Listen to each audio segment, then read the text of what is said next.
کس نے اچھی تقریر کی دنیا میں؟ عطا اللہ شاہ بخاری تو امام تھے. ہندوستان نے 4 خطیب پیدا کیے جن کا خامس نہیں ہے. پہلا احمد سعید دہلوی، دوسرے ابوالکلام، تیسرے مولانا شبیر احمد عثمانی، اور چوتھے امیر الشریعہ امیر البیان حضرت مولانا عطا اللہ شاہ بخاری اعلی اللہ مقامہ.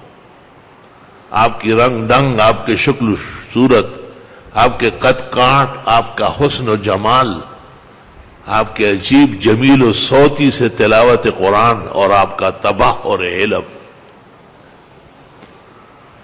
وسعت اطلاع، جامعیت، تقوی اور ورع، آپ اپنے زمانے کے تقریر کے اور بیان کے آفتاب و مہتاب مسلم تھے. بالکل آپ کا عام طریقہ تھا کہ عشاء کی نماز کے فوراً بعد آپ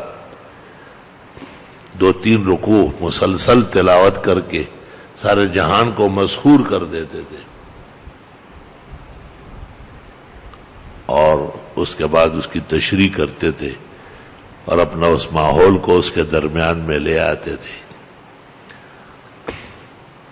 یہ رات جھاڑوں کی کیوں نہ ہو، 6 گھنٹے کی کیوں نہ ہو، اچانک کہیں دور سے فجر کی اذان شروع ہوتی تو لوگ ڈرتے کہ اب شاہ صاحب بس کریں گے. شاہ صاحب یہ کسی اور جگہ کی اذان ہے، آپ تقریر نہ ختم کریں، ہمارے حساب سے وقت باقی ہے. تو شاہ صاحب خوب ہنستے تھے اور فرماتے تھے، یہ شعر پڑھتے تھے، خود شاعر بھی ہے.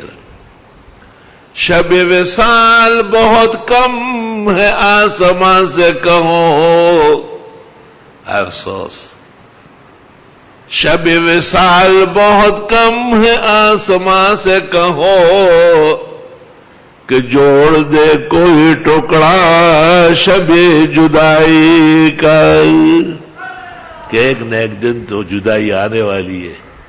تو خدایا اس جدائی کو ہمارے اس وصال میں دے کہ وقت تو پورا ہو رہا ہے، 4-6 گھنٹے ہو گئے اور یہ ایسے گزرتے تھے کہ چند لمحے اللہ نے ان کو ایسا ہنسانا اور رلانا اور تعجب میں ڈالنا، ایک ملکہ محبوبہ عطا کیا تھا.